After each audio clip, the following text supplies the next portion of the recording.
o reverendo Bruno, que trará a mensagem dessa noite.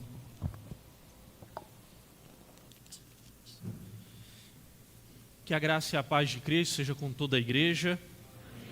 Amém. Que alegria, irmãos, estarmos mais uma vez juntos. É um privilégio, é fruto da graça de Deus que nos alcança. E apesar de quem somos, podemos nos achegar ao Senhor. Como nós começamos este culto cantando, né? Temos um livre acesso a Deus, ao Pai, por aquilo que Cristo fez na cruz do Calvário. Pela graça, pela misericórdia, pelo sangue que foi derramado em nosso favor, e nós podemos, então, entendendo esse privilégio, entendendo essa graça, nos aproximarmos dele para adorá-lo, para servi-lo. E nesse momento especial da nossa liturgia, que cremos que o Senhor fala conosco nas Escrituras. Lembremos disso, irmãos.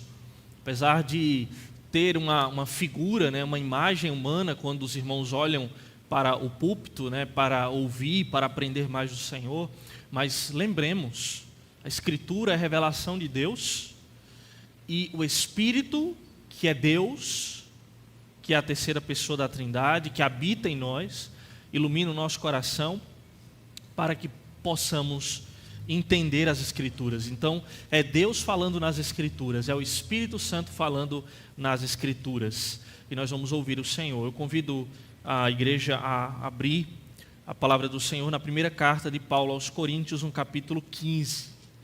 Primeira carta do apóstolo Paulo aos Coríntios, no capítulo 15.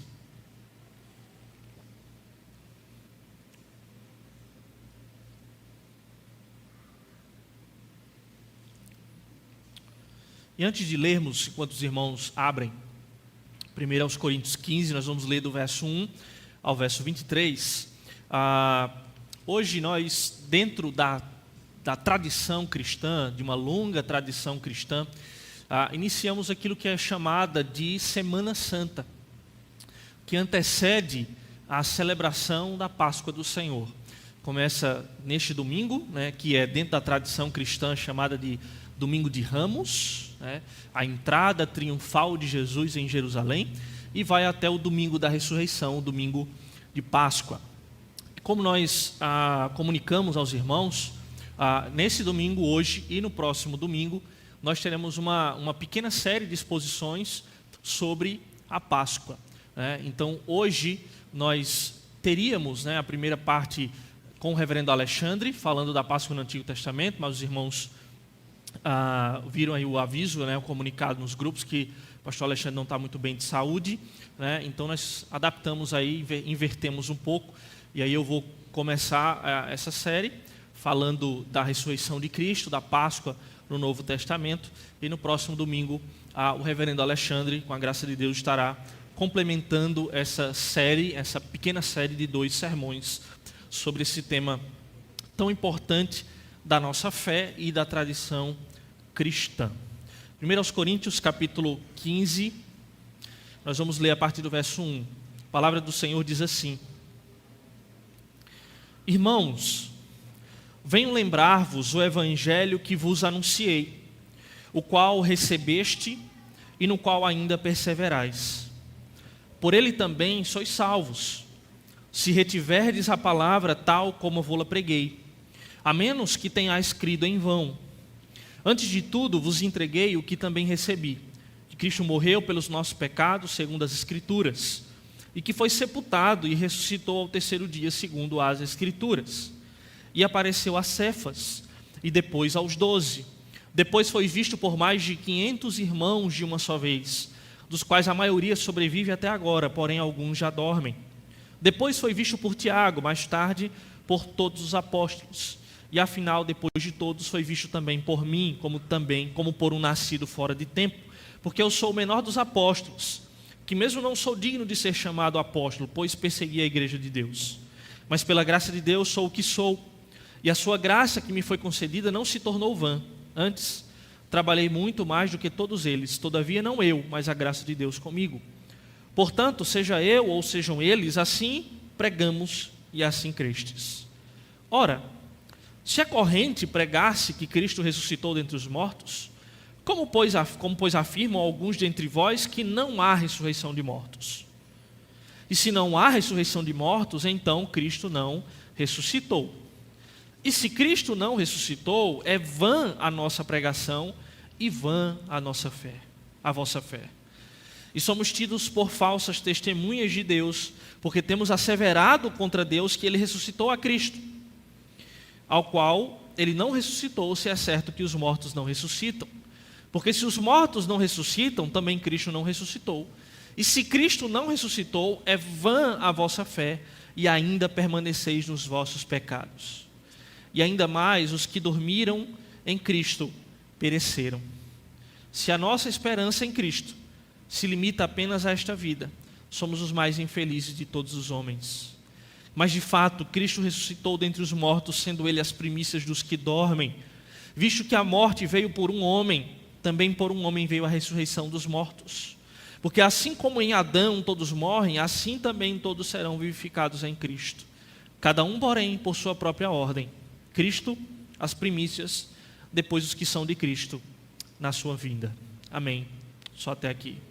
Vamos orar mais uma vez. Senhor Pai, do nosso Senhor e Salvador Jesus Cristo, nos colocamos mais uma vez diante da face bendita do Senhor, clamando, ó Pai, por Tuas eternas misericórdias, a iluminação do Teu Espírito, para que nessa noite possamos ser edificados pela Tua santa e bendita palavra, pela revelação do Senhor, que o Senhor possa nos ensinar, que possamos, ó Deus, sair desse ambiente de serviço, de culto público, ó Pai, cheios da Tua palavra, cheios da Tua presença, cheios do Teu Espírito, ó Pai, santificados pelo Senhor, edificados ainda mais na rocha, que é o nosso Senhor e Salvador, Jesus Cristo.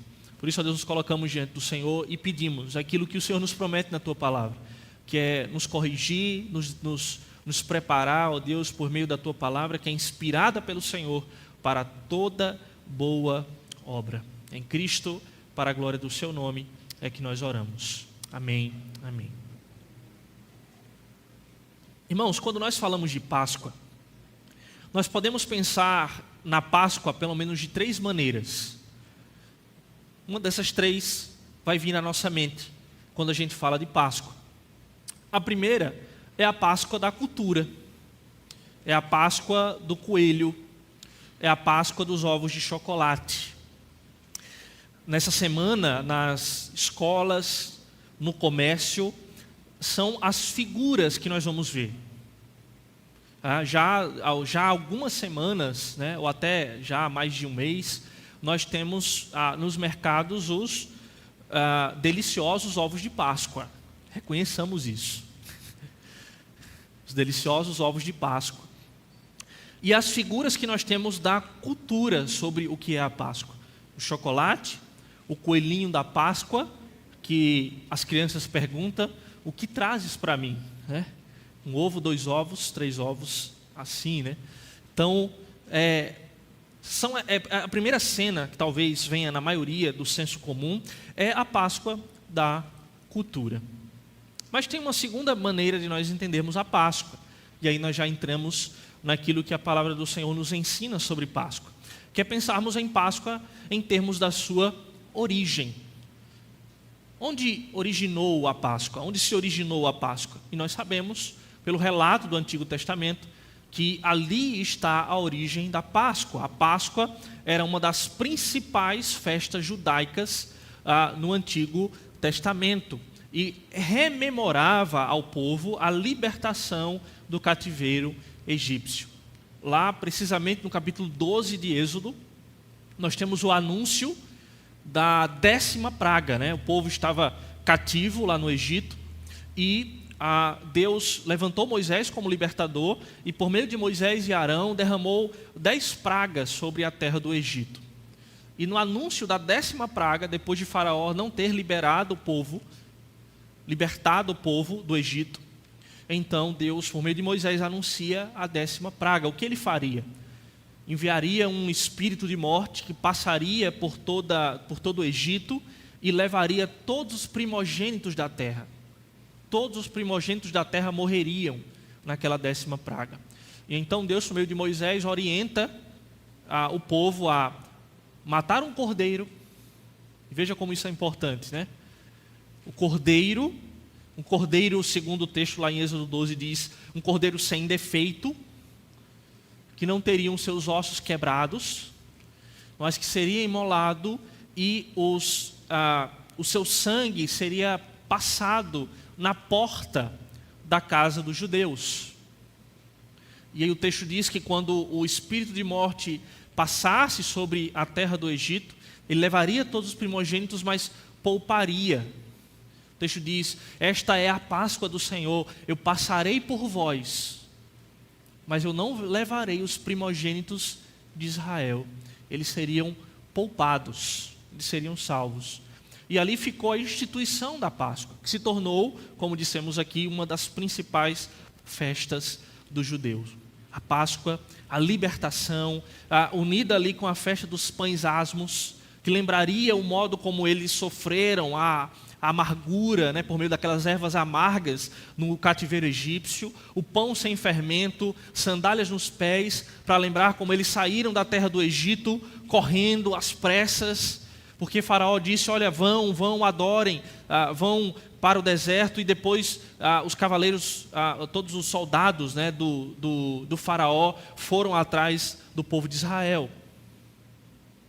E eles lembrariam nessa festa essa libertação. Quão grande libertação foi aquela no povo judeu. Mas ainda há uma terceira forma de pensar na Páscoa. Nós não somos judeus. Não estamos naquele contexto do Antigo Testamento. Não passamos mais de 400 anos como escravos no Egito. Não fomos libertos daquela terra. Então, o que a Páscoa tem de significado para nós, cristãos, a partir do Novo Testamento? Essa terceira forma de pensar, que é aquilo que nós podemos dizer que é a Páscoa cristã. Qual o significado cristão da Páscoa? Por que nós refletimos sobre a Páscoa?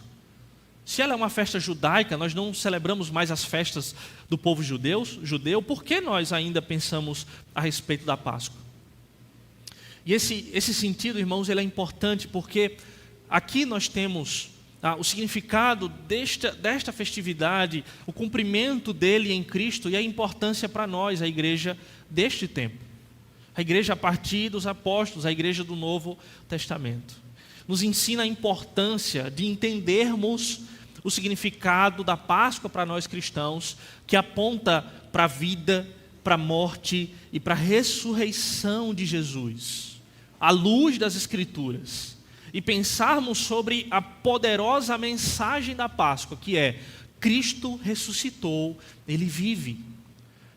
Nós vemos isso no Novo Testamento, o modo como a Páscoa aponta para Cristo.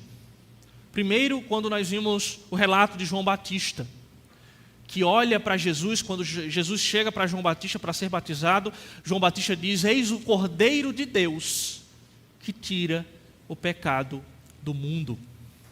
Eis o Cordeiro de Deus, apontando para aquela celebração dos judeus, do Cordeiro sem defeito que foi imolado, que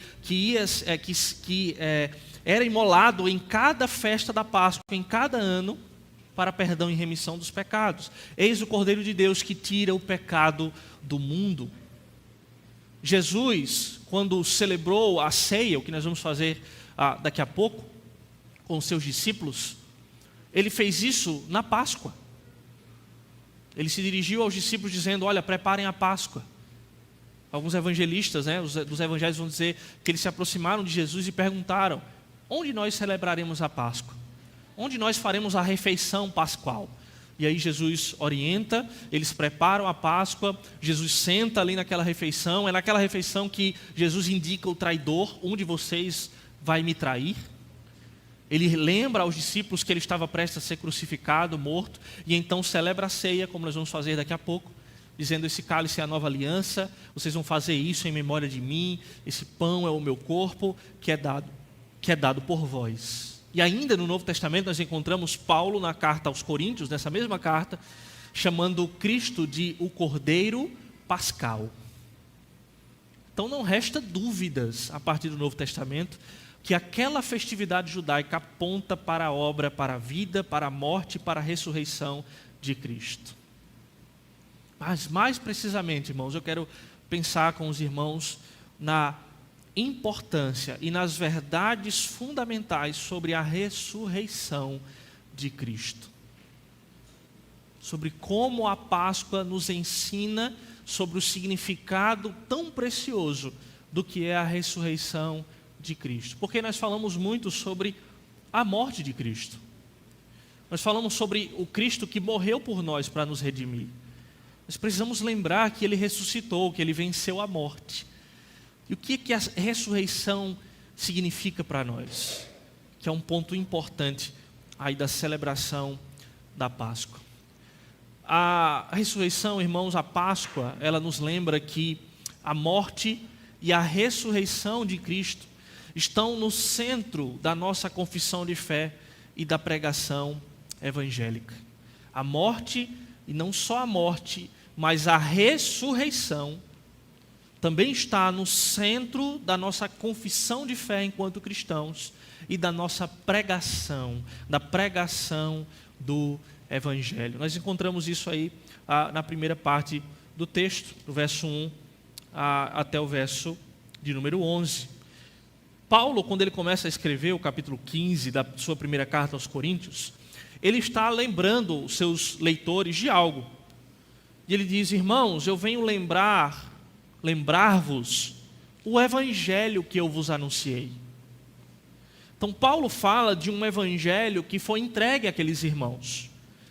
Venho lembrar-vos o evangelho que vos anunciei, e que vocês receberam, e que vocês devem perseverar.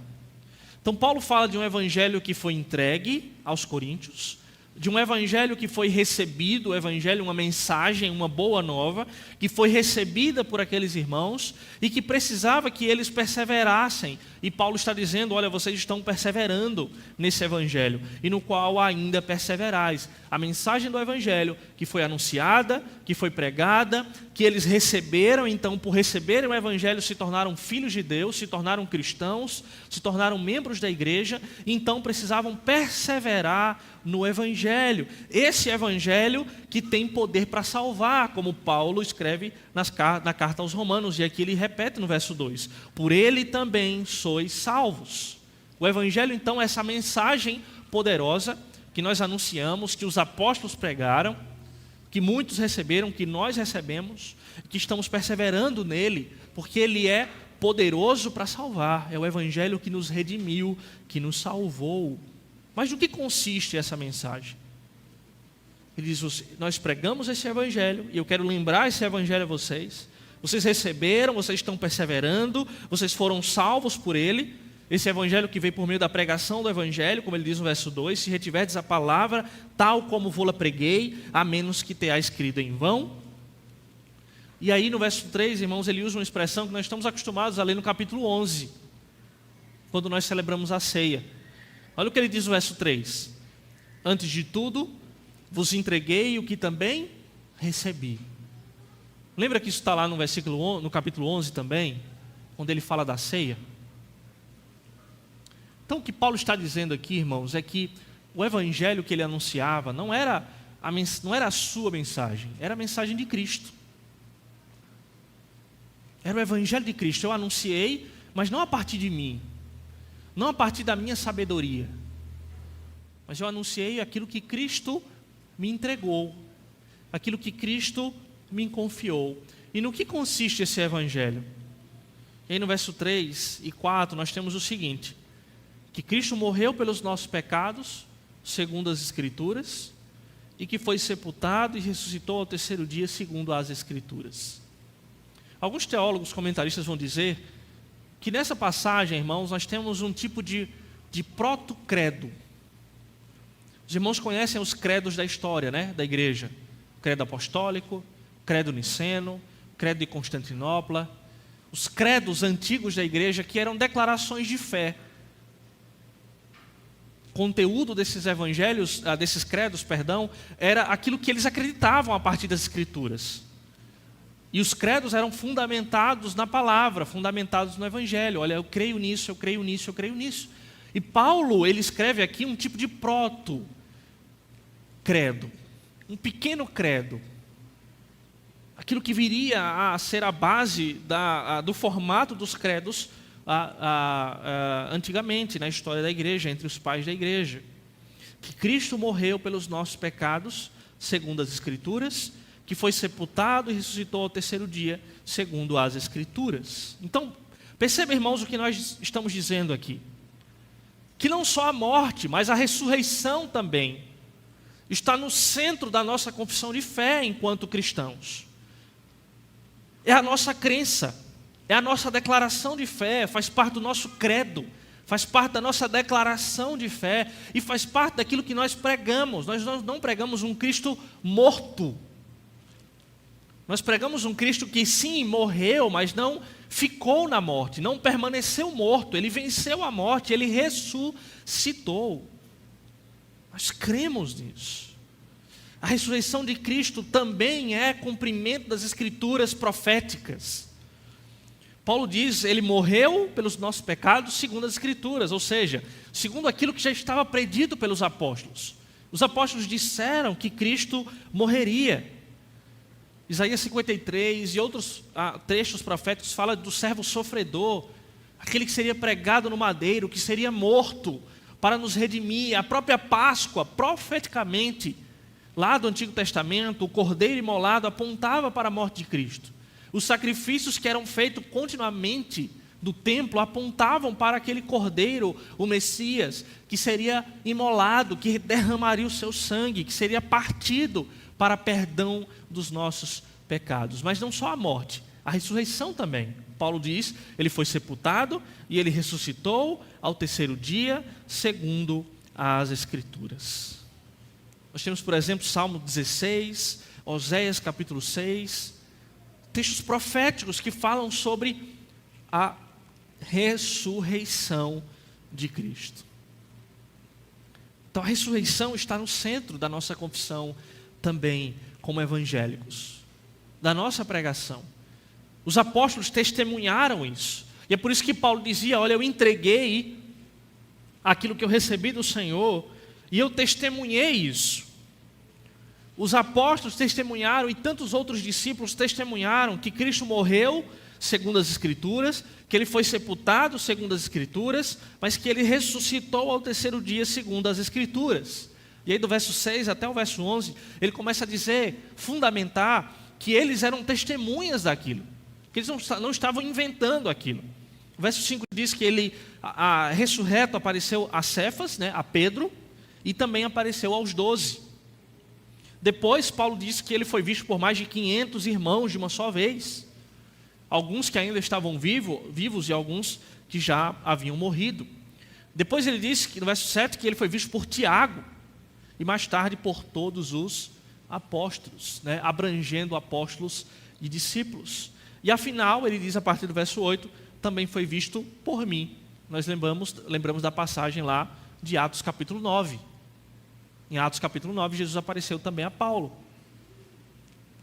Paulo estava indo perseguir cristãos e uma luz brilhou, Jesus falou com ele, apareceu, ele caiu em terra, ficou cego. E Jesus então salvou Paulo e comissionou ele ao ministério. E lembrando disso, Paulo diz, por isso eu sou o menor dos apóstolos. Nem sou digno de ser chamado apóstolo. Olha a humildade, né, cristã de Paulo aqui.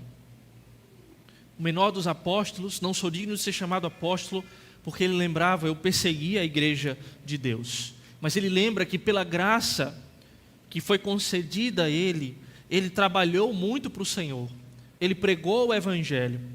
Ele diz, todavia não eu, mas a graça de Deus comigo. Portanto, ele fecha essa parte dizendo no verso 11, portanto seja eu, o apóstolo nascido fora de tempo, o menor dos apóstolos, aquele que não é digno de ser chamado apóstolo, pois perseguiu a igreja de Deus. Ele diz, seja eu, ou sejam eles, os apóstolos, os outros apóstolos, os demais discípulos, assim pregamos e assim crestes. Então precisamos pregar sobre a ressurreição. A Páscoa nos lembra isso. Que nós adoramos um Cristo que vive. Um Cristo que venceu a morte, como nós vamos ver aqui também mais adiante. não só a morte. Nós costumamos falar daquela pregação, né? Aquela rasa pregação, que eu chamo de pregação de para-choque de caminhão, né? Olha, Cristo morreu por você. E só. E ele acha que a pessoa vai entender o que isso significa para ele. E a pessoa acha que isso resume toda a obra de Cristo, todo o Evangelho. Cristo, irmãos, ele viveu por nós. Ele encarnou por nós. Ele se tornou carne por nós. Ele se humilhou por nós, se tornando em semelhança de homem, como diz Paulo em Filipenses. Ele foi ignorado, ele foi desprezado, ele foi morto, sim, por nós, e ele ressuscitou por nós. E a gente precisa louvar a Deus pela sua ressurreição. O cântico Porque Ele Vive, Posso Crer no Amanhã, vamos cantar no próximo domingo, né? Já está na lista aí dos irmãos para nós cantarmos no próximo domingo. Porque nós precisamos cantar, pregar, anunciar sobre isso. Ele vive. Nós adoramos um Cristo que vive, e não só um Cristo que morreu. Primeira lição que nós aprendemos da Páscoa. A ressurreição, ela está no centro também da nossa confissão e da nossa pregação. A Páscoa nos ensina, irmãos, em segundo lugar, que se Cristo não ressuscitou, tudo é vão, tudo é inútil. Está aí a importância da ressurreição. Os versos 12 a 19 nos vão ensinar a respeito dessa preciosa verdade. Paulo, depois de dizer que esse é o Evangelho, né, que ele pregou, que Cristo morreu, mas que ele foi sepultado e ressuscitou ao terceiro dia, segundo as Escrituras, e eles eram testemunhas. E percebe, irmãos, aqui antes de seguir esse parêntese aqui, retornando ao ponto, testemunha. Testemunha no grego, no termo grego, dá origem à palavra Marte, que nós conhecemos. A ideia de Marte é aquele que morre, está disposto a morrer para defender uma verdade. Nós vamos ver aqui no decorrer do texto como isso é real, foi real na vida desses apóstolos, desses discípulos. Se tornaram mártires, ou seja, eles morreram por causa daquilo que eles testemunharam, que eles viram. E eles foram, quando eles pregavam sobre ressurreição, as pessoas, isso está lá em Atos, né? Com Paulo, Pedro, os apóstolos estão pregando. Quando eles falam de ressurreição, as pessoas, alguns não entendiam, não aceitavam, ressurreição de mortos. E aí as pessoas se escandalizavam com essa mensagem, com esse tópico da mensagem, né, sobre a ressurreição. Mas os apóstolos foram perseguidos e mortos, defendendo aquilo que eles viram e criam naquilo. Cristo morreu, mas ele ressuscitou, o túmulo está vazio. Testemunhas, mártires. Mas, segundo esse contexto, nós vemos que alguns se levantavam dizendo e ensinando que não havia ressurreição de mortos. Paulo diz, olha, nós vimos, as Escrituras predisseram que Cristo morreria e ressuscitaria, mas tem alguns que dizem que não há ressurreição de mortos. Começa a dizer isso no verso 12. E se a corrente pregasse que Cristo ressuscitou dentre os mortos, como, pois, alguns afirmam que não há ressurreição de mortos? Porque se não há ressurreição de mortos, se não existe ressurreição de mortos, então Cristo não ressuscitou. Se afirmarmos isso, não crermos nisso, olha, não creio, é impossível. Não creio, mortos não ressuscitam. Então Cristo não ressuscitou. E olha a implicação de não crer na ressurreição para o Evangelho, para a igreja. Se ele não ressuscitou, tudo é vão. Olha o verso 14. Se Cristo não ressuscitou, é vã a nossa pregação e é vã a nossa fé. Se Cristo não ressuscitou, não há fé, não há no que crermos. Nós vamos crer num homem que simplesmente ensinou algumas palavras bonitas, que foi um homem à frente do seu tempo, como alguns pensadores vão dizer, filósofos, né? um profeta, mas que morreu. E aí acabou a sua mensagem. Com a diferença de que alguns desses seguidores continuaram pregando as coisas que aquele homem pregava. Mas crer nisso, irmãos, é inútil se não há ressurreição. Pregar sobre ressurreição e pregar esse evangelho que Paulo está dizendo aqui é o evangelho que ele pregou, que ele anunciou, isso é inútil. Então a pergunta, irmãos, é: você crê que há ressurreição de mortos? Você crê que Cristo ressuscitou? Então aí sim você pode ter uma fé genuína. Aí sim você pode pregar e anunciar o evangelho com fidelidade. Mas se você não acredita na ressurreição de mortos, a sua fé é vã, a sua pregação é vã. A nossa fé é inútil, a nossa pregação é inútil. Não há fundamento na nossa pregação se não há ressurreição dos mortos. Se não há ressurreição dos mortos, Paulo diz que eles eram falsas testemunhas. Porque ele disse, olha, Pedro viu, Tiago viu, 500 pessoas viram, os apóstolos, os discípulos, eu vi. Mas se os mortos não ressuscitam, e se Cristo não ressuscitou, então nós somos mentirosos. Somos falsas testemunhas, estamos aqui mentindo todo domingo. A respeito desse evangelho que fala de um Cristo que está vivo, que venceu a morte, que ressuscitou. Ele diz, nós somos falsas testemunhas, porque nós temos asseverado contra Deus que Deus ressuscitou a Cristo. E aí ele está argumentando, né? Ele está usando aqui as palavras dos opositores, daqueles que não criam na ressurreição, dizendo o qual ele não ressuscitou, se é certo que os mortos não ressuscitam. Se os mortos não ressuscitam, Cristo não ressuscitou. Se Cristo não ressuscitou, a nossa fé, a nossa pregação, o nosso testemunho, tudo isso é falso, tudo isso é inútil. Se Cristo não ressuscitou, ele diz no verso 16, 17, né, continuando o argumento, se os mortos não ressuscitam, também Cristo não ressuscitou, e se Cristo não ressuscitou, é vã a nossa fé, e ainda permaneceis nos vossos pecados. Se Cristo não ressuscitou, não há perdão dos pecados. É por isso que dissemos aqui, não basta apenas falar da morte. Há quem diga, irmãos, trabalhando a questão da morte de Cristo e dele como sendo Deus e como tendo vencido a morte, que se um homem bom, se Cristo era só um homem bom, que ele não era Deus, e que ele não tinha capacidade de ressuscitar, poder para ressuscitar, e ele não ressuscitou, então um homem bom só pode morrer por outro homem bom. Mas não por toda a humanidade, para redimir pecadores de todo o mundo. Então Cristo, quando ressuscita dos mortos, ele vence a morte e nos dá uma esperança de vida. De que nós agora, por meio da fé em Cristo, podemos crer que a culpa do pecado,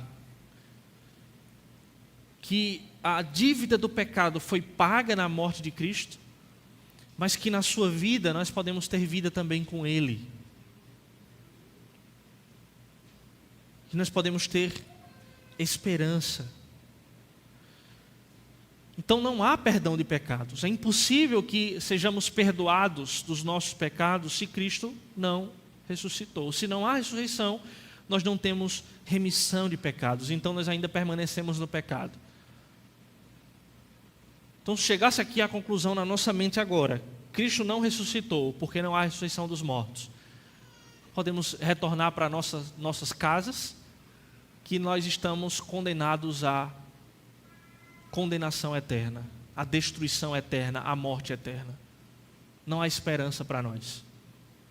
Não há perdão, não há remissão, não há purificação dos pecados. Nós ainda permanecemos nos nossos pecados se Cristo não ressuscitou. Não há esperança, porque veja o que ele diz no verso 18 e 19.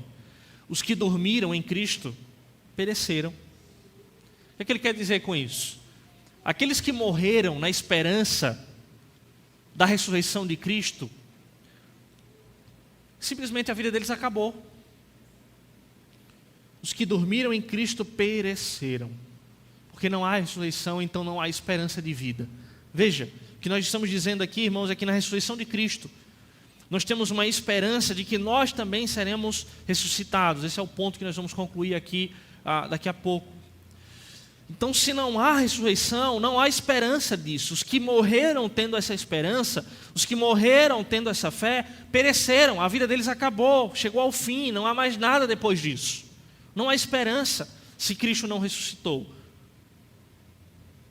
Porque veja, irmãos, a palavra do Senhor diz, lá em João 11, 25, que Jesus disse o seguinte, se os irmãos puderem colocar aí João 11, 25, eu sou a ressurreição e a vida.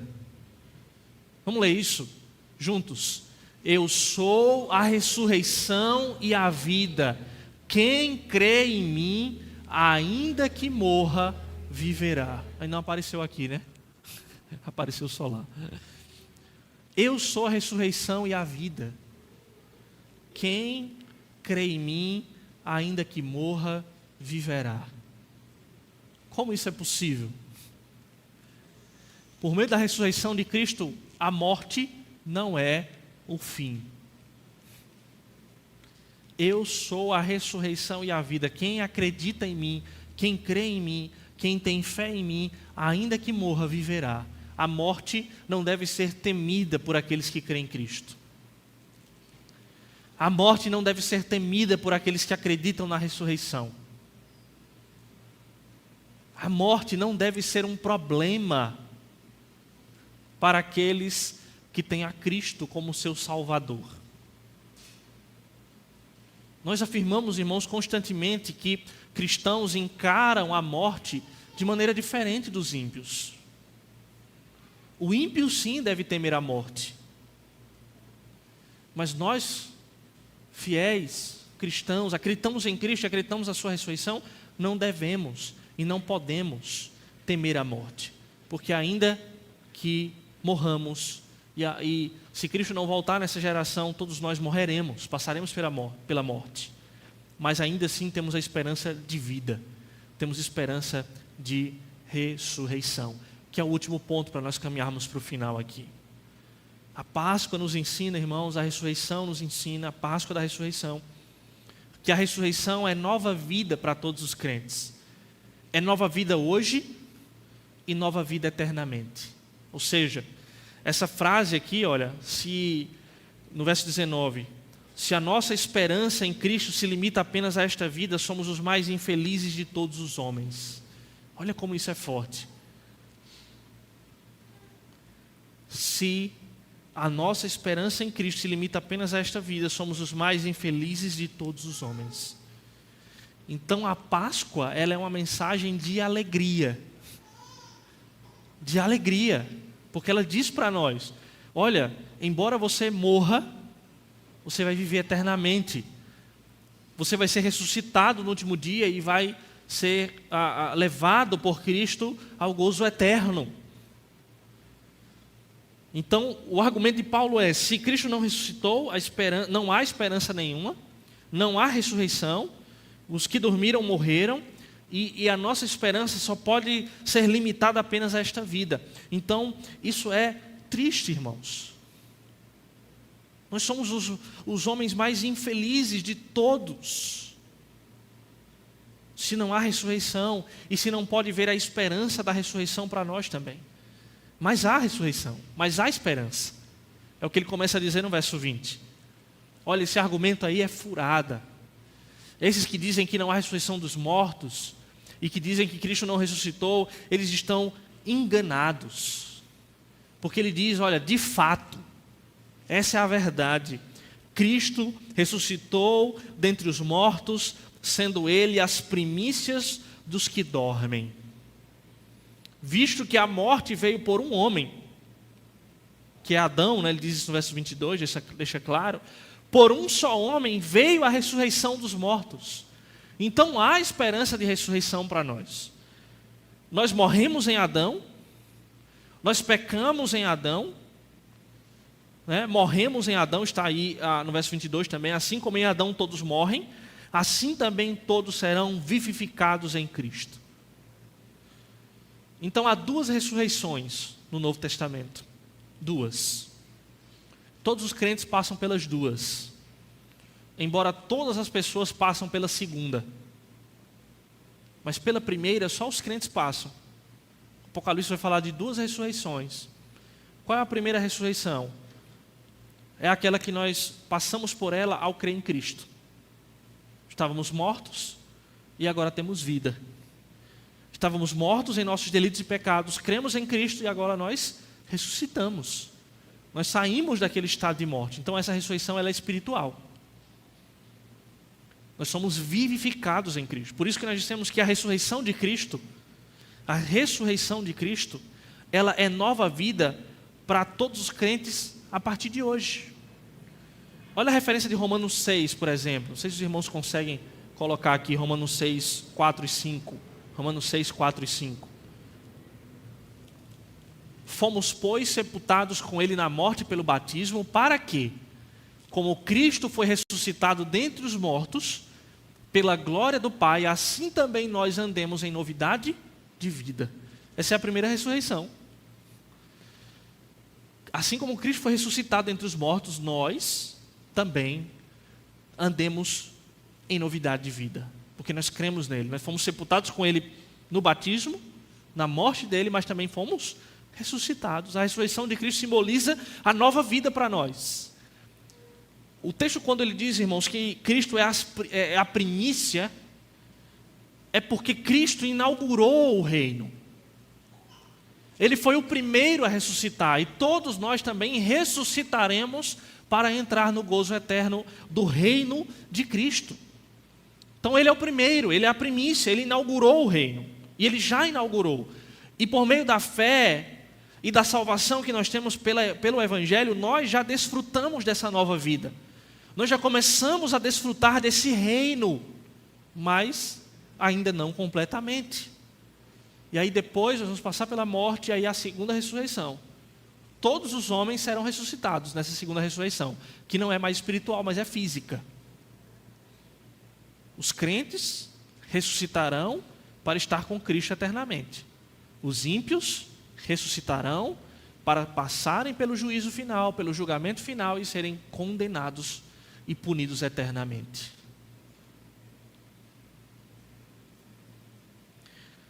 Então a ressurreição de Cristo, irmãos, garante a nossa ressurreição final.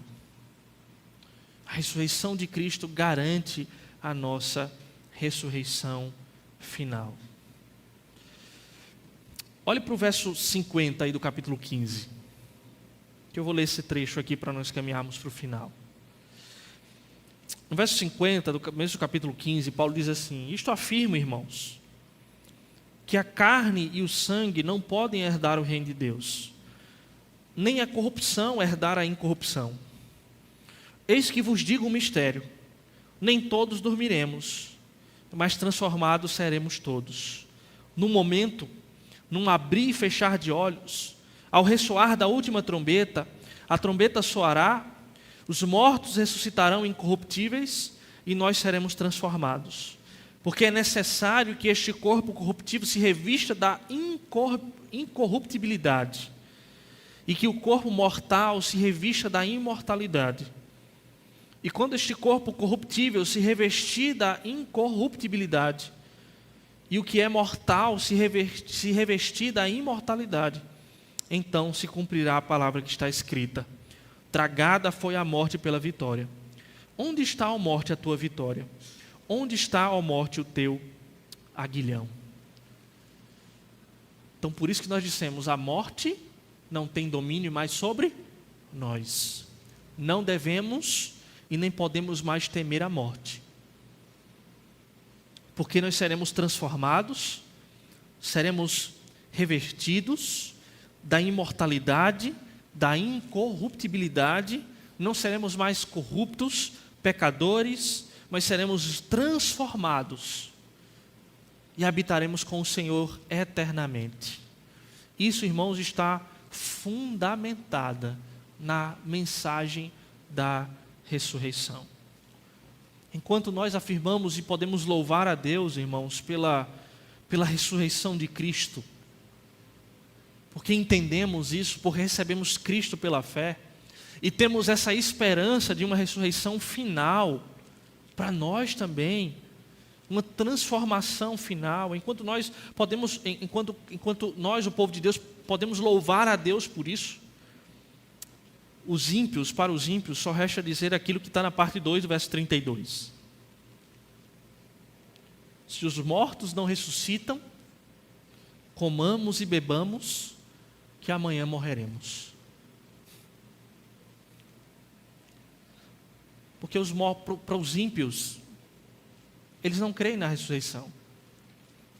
Então comamos e bebamos, amanhã morreremos mesmo. É assim que vivem os ímpios. Mas nós que entendemos o que a ressurreição de Cristo significa para nós, nós louvamos a Deus. Nós dedicamos a nossa vida a Cristo, ao Evangelho. Porque para nós a ressurreição é o Evangelho. Para nós a ressurreição é esperança. A ressurreição para nós é alegria. A ressurreição para nós é vida. E vida eterna com Deus. Louvado seja o Cristo que vive, Cristo ressurreto. Amém. Louvado seja o Senhor.